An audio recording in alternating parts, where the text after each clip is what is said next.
नमस्कार, मैं अंजलि मिश्रा। स्वागत है आप सभी का हमारे चैनल में। प्रधानमंत्री नरेंद्र मोदी ने अब देश और दुनिया के लिए ऑपरेशन सिंदूर के बाद स्पष्ट और साफ संदेश दे दिया है। उन्होंने साफ तौर पर किया है कि आतंकियों के खात्मे तक ऑपरेशन चलता रहेगा। यही नहीं, उन्होंने ये भी कहा है कि पीओके जो है ये वापस लेंगे।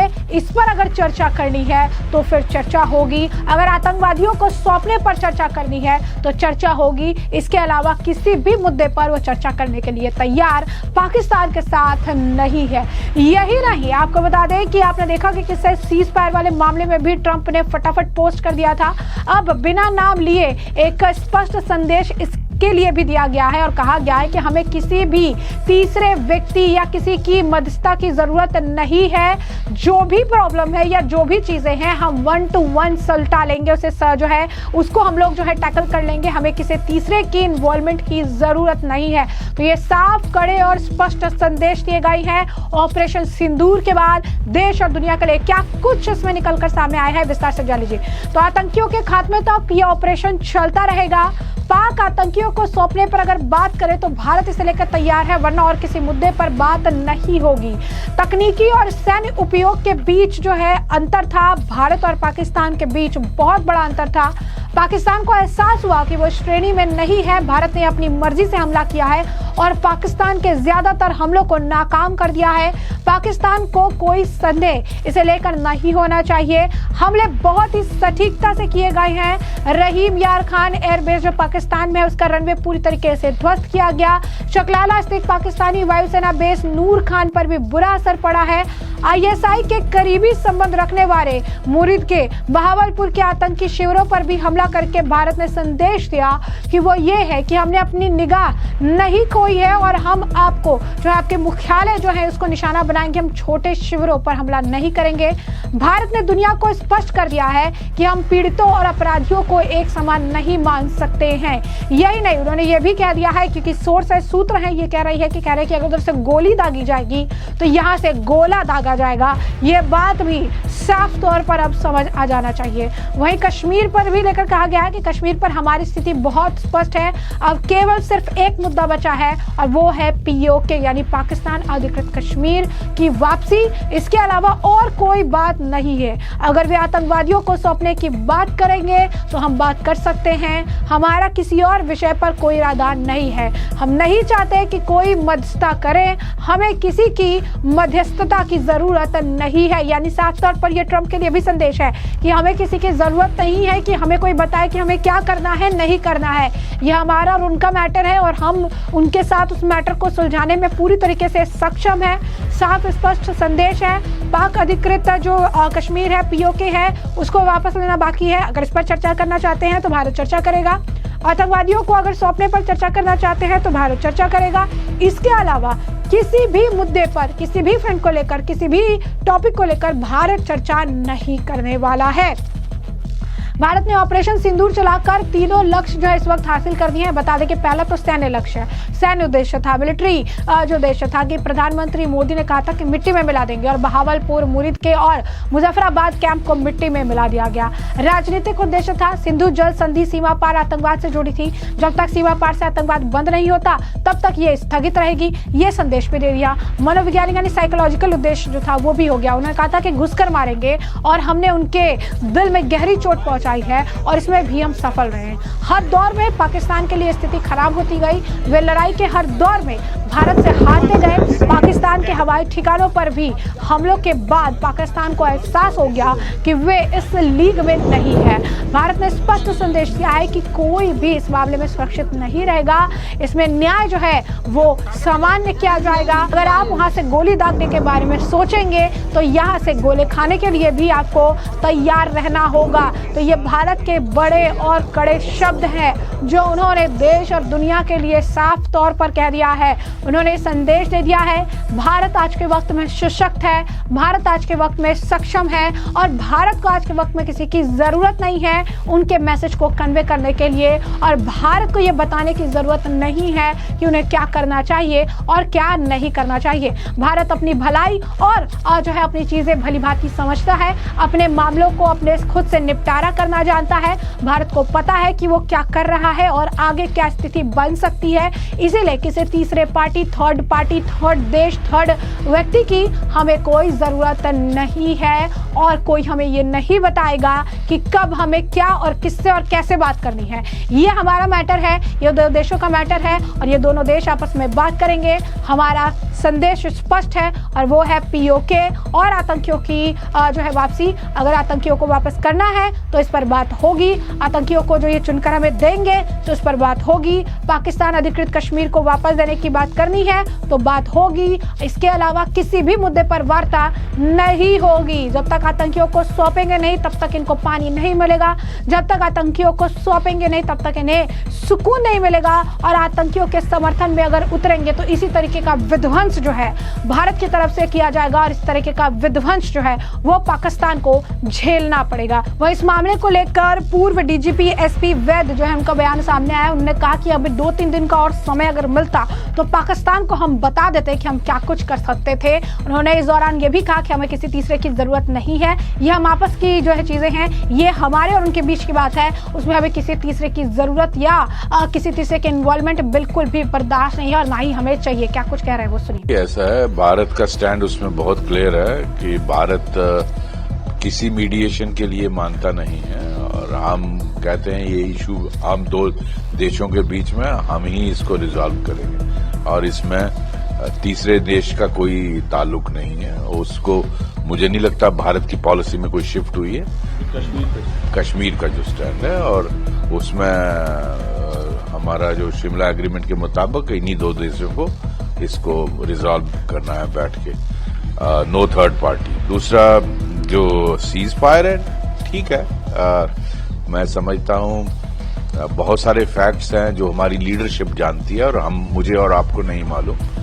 इंटरनेशनल डिप्लोमेसी में बहुत सारे इश्यूज होते हैं जिनका ध्यान देना पड़ता है जो देश हित में होता है। मुझे पूरा हालांकि एज ए इंडियन भारतीय होने के नाते मैं चाहता था और मुझे विश्वास है कि यही वो लोग जो फैसला करने वाले वो भी यही चाहते होंगे। हर भारतीय चाहता है कि 2-3 दिन हमारी आर्म्ड फोर्सेस को और मिलने चाहिए थे पाकिस्तान को हैमर करने के लिए और उनको ऑलरेडी जिस तरह से कल रात परसों रात से उनको हैमर किया था और घुटनों पे वो आए, वो थोड़े 2-3 दिन और मिलने चाहिए थे। वो वही सेंटिमेंट शायद फैसला करने वाली लीडरशिप का भी होगा, लेकिन उनको बहुत सारी चीजों का ध्यान देना पड़ता है। इंटरनेशनल डिप्लोमेसी में बहुत सारे फैक्टर्स को मद्देनजर रखना है, देश का लार्जर इंटरेस्ट देखना पड़ता है, ईगो पे नहीं चलता। तो अच्छी बात है बार अगर टलती है, लेकिन पाकिस्तान ने कल रात को जिस तरह से पहले सीज फायर हुआ और उसके बाद फिर जो है फायरिंग हुई कल रात को काफी देर जी। वो देखिए ऐसा है कि वो बड़ा हैरानगी की बात थी कि 5 बजे से सीज फायर लागू होगा, लेकिन 7-8 बजे 8 बजे 9 बजे तक ये फायरिंग दोबारा ड्रोन्स का स्वार्म ऑफ ड्रोन्स श्रीनगर में, जम्मू में, उधमपुर में, कटरा में, गादरबल में, बहुत सारे इलाकों में, जम्मू कश्मीर में, पंजाब में, गुजरात तक, राजस्थान तक। तो आप इस तरह का वो कर रहे हो तो फिर आपका कौन सा एग्रीमेंट है? इससे तो ये लग रहा था कि सिविल लीडरशिप का कोई पाकिस्तान में कंट्रोल ही नहीं है। वहां की फौज, वो जो कहा जाता है कि वहां की फौज ही सब कुछ, हर बीमारी की जड़ फौज है, टेररिज्म की जड़ फौज है, क्योंकि उनका स्लोगन ही यही है कि हमें जिहाद लड़नी है। उनका वो इस्लामिक आर्मी है, वो नॉर्मल आर्मी नहीं है। उन्होंने अपना मोटो ही यही बनाया है कि हमें जिहाद करना है, हमें गजबा हिंद करना है, हमें यूज करना है टेररिज्म को as instrument of state policy. तो ये जो सीज फायर है, मुझे पूरा विश्वास है कि भारत की लीडरशिप ने इंसिस्ट किया होगा अमेरिका पर या जो भी देश इसमें मध्यस्थता कर रहे थे, चाहे वो सऊदी अरबिया हो, यूएई हो, चाइना हो, कि आप ये वाला पाकिस्तान टेररिज्म को रोकेगा। तभी ये जो भारत का स्टेटमेंट आया है कि any act of terrorism will be taken as act of war, मुझे लगता है वो स्टेटमेंट इसीलिए आया कि भारत की वो कंडीशन होगी। हालांकि ये मैं इन्फर कर रहा हूं उस स्टेटमेंट से। तो उसके लिए क्या गारंटी है कि दोबारा पुलवामा या पहलगाम जैसा इंसिडेंट नहीं होगा, और होगा क्या दोबारा फिर हम अटैक करेंगे और फिर ये लोग कंट्रीज आएंगे। तो जब तक पाकिस्तान अपनी ये वाली पॉलिसी जो है उसको नहीं बदलता तो आप इस सीज फायर का कोई मीनिंग नहीं रहेगा, ये मेरा मानना है। Has appreciated India and Pakistan that they have seized the firing on both sides, and he has proposed mediating in Kashmir issue. So what's his take on that? See, as far as the Kashmir issue is concerned, India's policy, stated policy is we do not welcome any third-party mediation. This is, as per Shimla Agreement, this is a dispute between the two countries, and only two countries will sit together and resolve this issue. That is India's stated policy. I don't see any change in that. But as far as US President is welcoming and congratulating the leadership of both the nations, good enough. If firing ceases, no one wants a war, but